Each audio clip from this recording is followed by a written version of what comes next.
This is Leadership Beyond, your community of conversation.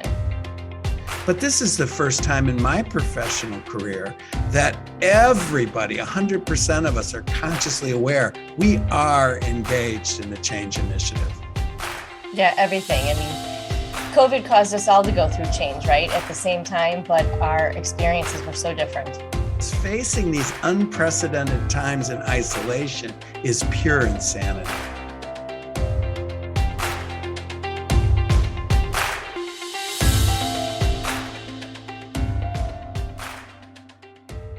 Adrian, I want to start this off by making an obvious statement, but all of us need to remember it. Our days, our weeks, our months don't go exactly as we had planned them and imagined them. Can count on that. And so the question is not, do we stop planning? We've got a plan. I like what Eisenhower once said, that plans are useless, but planning is essential. And so the question I have for you today is, what do you do when things get out of control and you just feel like, ah! Yeah, I think I have daily examples of that over the last 3 weeks since Thanksgiving. Are you willing to share one? Sure.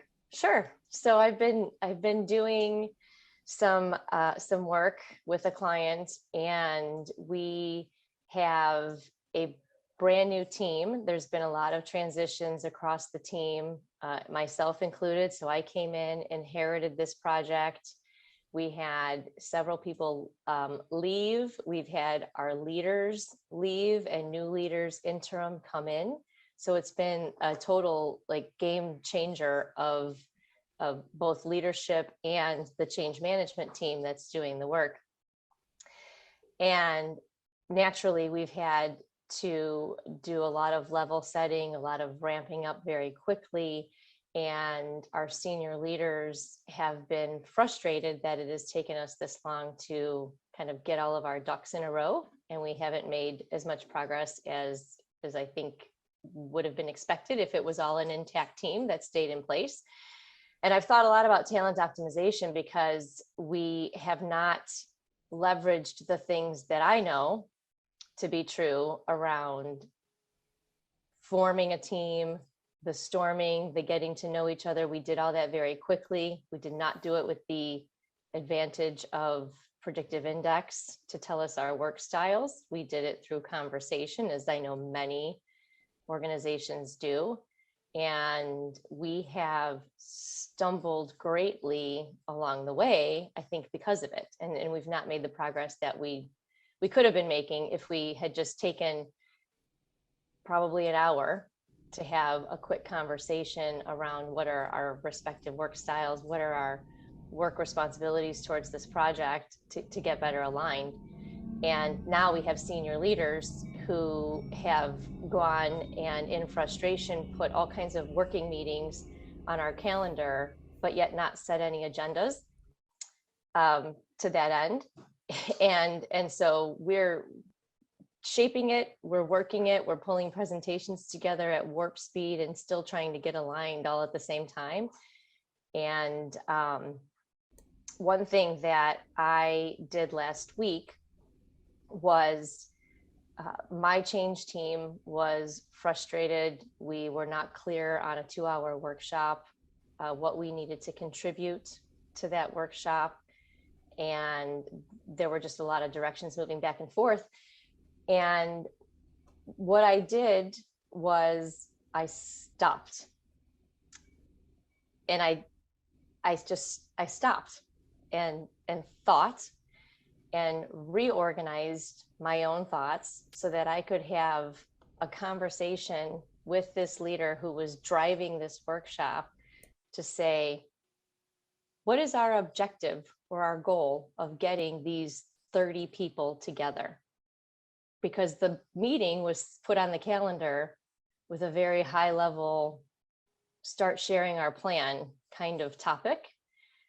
What is the actual goal and who is the audience? And from there, we were able to shape what we needed to do.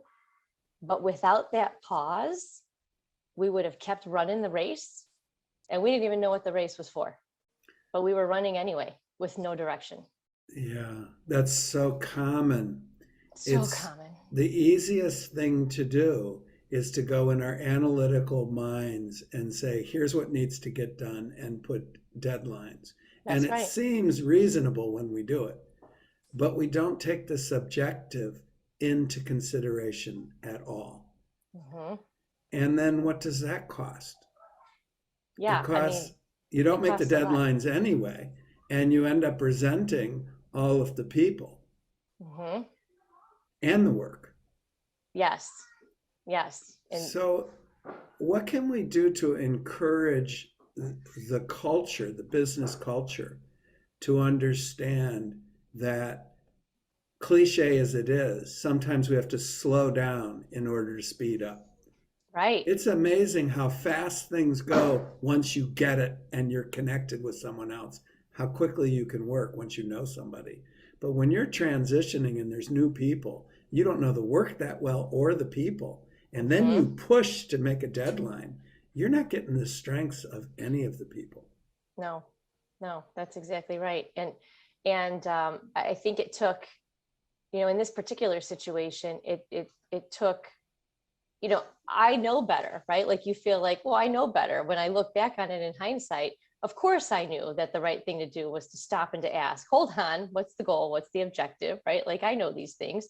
And yet we went for a couple of days with just doing, right? We were just doing, we were just going because The someone told us to tailspin go. has a life of its own when we Yeah. get in that tailspin. And I was a colleague of mine said, you were in the eye of a tornado, Yeah, good metaphor. right? And you couldn't get out.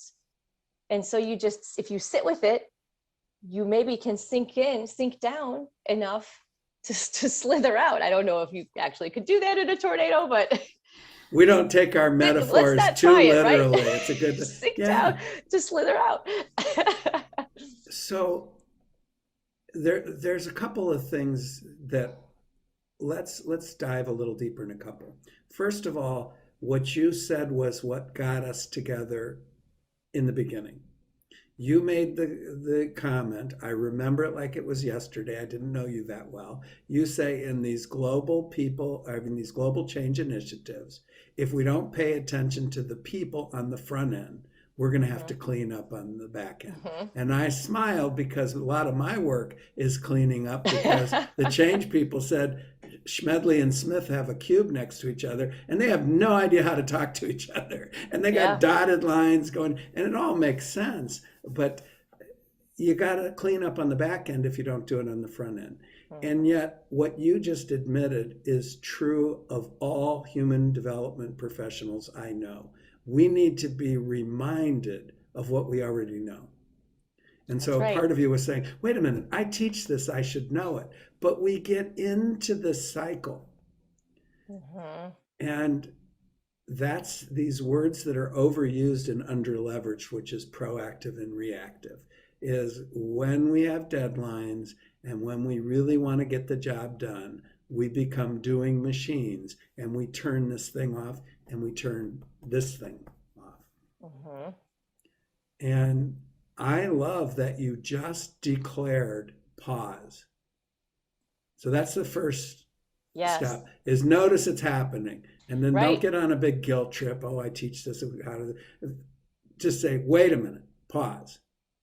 Then the next thing is conversation. Mm-hmm. And that comes to what you taught on empathy and agility. And just to say, what are other people experience? Imagine somebody that's even newer to the team than you are. And now they got a to-do list this Right. long and they don't even know who is this woman. Yeah. Right. Right. And that was a lot of it too, was, frustration on both ends at all levels, because we just didn't have that clarity. And it was back to the basics, and I think so. It's the pause and it's getting back to the basics. And I have a post-it note that says, I think this is from a reading of Brene Brown, and it says, notice it. So the thing that you're feeling, notice it, sit with it, and then put it in perspective. And Yeah. and that's my daily reminder. I mean, it's right there, where I can see it at all times. Doesn't always work, right? And you But still forget it. I still forget. Or Yeah. you just, again, you get sucked into the tornado and wrapped up into just all the swirl.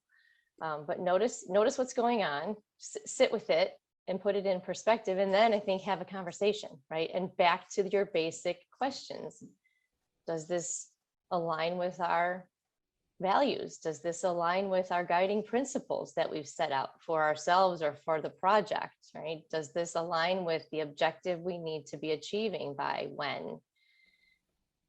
And listen then to go from there. others, not just, so sit with it, pause, sit with it, then have a conversation. And what I love about your example is you aren't talking about investing 10 years or going to the Himalaya and finding your mantra or something. You're talking about a conversation that allows this to be expressed, because everybody's feeling Yes. it inwardly. It Yes. doesn't solve the problem. What it does is increases your resourcefulness. It's not like you still got the deadlines and you still got the to-do, but you're feeling a little more grounded in the we're in this together. Conversation, the thinking and the conversation, I think took less than an hour. Isn't that amazing? And we had a path forward that I then shared with the rest of my change team, and they all, okay, got it. Like, that makes sense. It makes sense now because somebody stopped to think and have a conversation to understand the objective, right? Now let's figure out how we're going to get it done. Right? Yeah. How can we make this be more of a habit and not wait until Adrienne crisis mode to remember what she already knew? How can we make it a habit? I think we need to keep talking about it. I go back so many times to our pandemic Lunch and Learn series. So many of those things, like we mentioned, empathy, conversation, listening, all of those topics were top of mind a summer ago. And I feel like we've forgotten a lot of the lessons that we learned, during the real heat of COVID, when we were locked down and limited in what we could do and who we could see. And it was an unfortunate slowdown, but I think there were some benefits to that slowdown. So what we need to do is speed up at the same time as we slow down. And what I meant by that is that it was easier for us to find time to have conversation when we're not in the classroom teaching and you don't have all of these long to-do lists. Now we do have to increase our doing, but create space for being. People often tongue-in-cheek ask the question, are we human doings or human beings? And the answer is both. We can't just sit and be. We have to do things in the world. But we can't just do, because what profit a person if they do everything and lose their soul? And so we have to do both at the same time. But we can't literally do both at the same time all the time, because there's not enough space for either. That's right. It's that delicate dance, right? Or that orchestra. I've been using that analogy a lot, is various instruments all having the right sheet music and being in tune to play the symphony. Yeah, I love it. And I love to quote, and I wish I knew who this CEO was, but he was in a mid-sized company in Chicago. I read this in Cranes. It changed my life forever for the better. And he had a growing company. And at the end of the meeting, everybody said, what are we going to do about this? What are we going to do about that? And he blurted out and he said, I can't even think. I don't have time to think around here anymore. He was driving home and he said, wait a minute. If the CEO of this company doesn't have time to think, the company's in trouble. And his first thought was, I will stay, and this was pre-hybrid, you're in the office. And he said, I will stay at home and think. And then he thought, that implies I have to hide, I have to secretly think that none of my people know. So he boldly put on his calendar CEO think time. And what happened is people knew that he usually had open door policy, but he shut the door. If it said CEO think time, unless the place is burning down, don't interrupt him. And the VP saw that and said, wait a minute, not fair. Why can the CEO have think time and the VP can't? The end of the story is they created a culture that honored blocks of time that people could think beyond their to-do list. And That's so, incredible. yeah, that story was so inspiring. Yeah. And what a great practice and a shift in their culture to appreciate that, to value that, right? And it started with leadership, which often is the way it has to go. It started with somebody deciding and taking an action and other people modeling it. So it's leadership modeling. And so one of the things everybody here can do that's listening is to take a block of time and sit with it, whatever it is. Yep. So we don't have to prescribe what it is, but I guarantee all the people in our network have an it. I certainly do. And sit with it and listen to the voice that says, wait a minute, you don't have time to sit with this. You've got, don't you know, you have 10 more things to do. And it's honoring that boundary, right? Like we could do a whole episode on boundaries and well, how to honor those. But yeah, so I think that's a good way to wrap this up, is to just recognize there is something you need to honor that's not being honored. And unless you begin with self-leadership, and first of all, notice it, and second of all, sit with it. And when you sit with it, this is a promise, and come back to us if it doesn't work, you'll at least get some idea of a next step. And the question I always ask is, what can I do now that will help this a little bit? And the reason I ask that is I can make a long list of things and know all the reasons I can't do it. There's always something we can do right where we are with what we have. And your example's perfect. That situation still exists, but you're a little more powerful. And everybody knows that you care enough to have that conversation.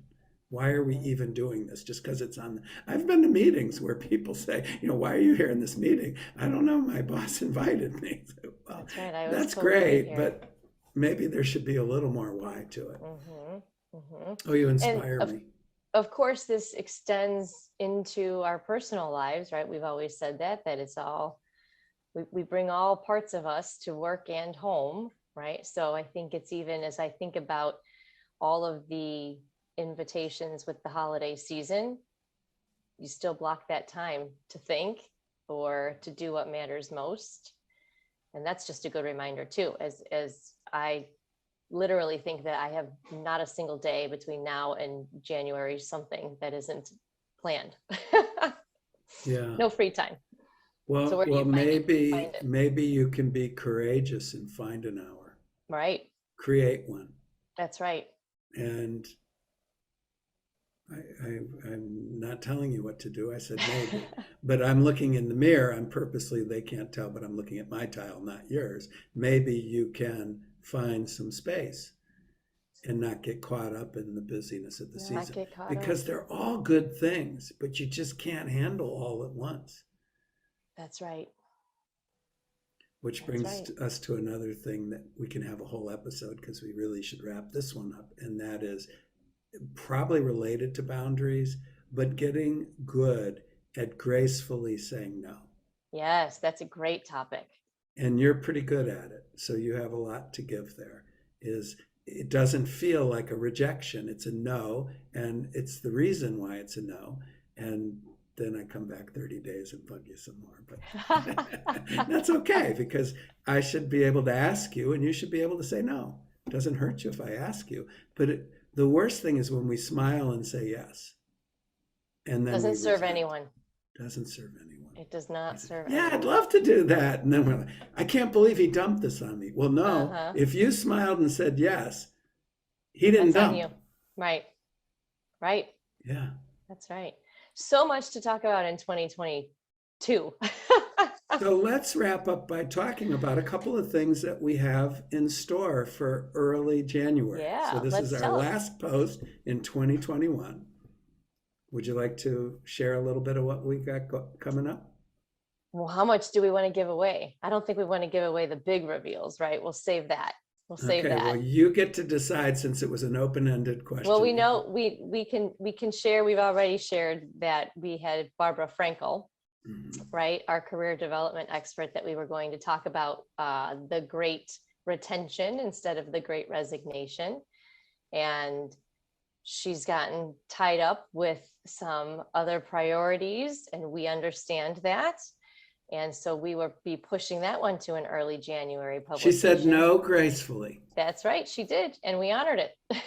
But she said yes early next year. That's right. And just to remind those who didn't read or not remind, but tell people who didn't read it and remind those that did, is she has a long career of helping large financial firms deal with career development. And what we're really talking about is how do you align the individual need to develop and fulfill their own career with the corporate need to develop talent. And they often aren't aligned, and we've got to get better at that. Line those up. And then we're going to be digging into appreciative inquiry, a topic that I don't know a whole lot about, but I'm really looking forward to learning more.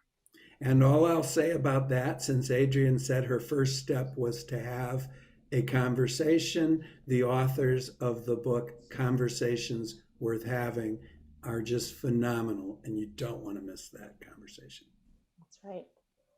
I think that's all we should say. We'll leave the rest for January. Should say. Happy holidays to all, and remember, happy holidays. This is a community of conversation, and we'd love to have your voice in the mix. That's right. Thank you, Looking forward to it. In the new year. In the new year. Happy holidays, and thank you. Thank you for listening to the Leadership Beyond podcast. We hope you benefited from this conversation as much as we have. We invite you to join our community of conversation.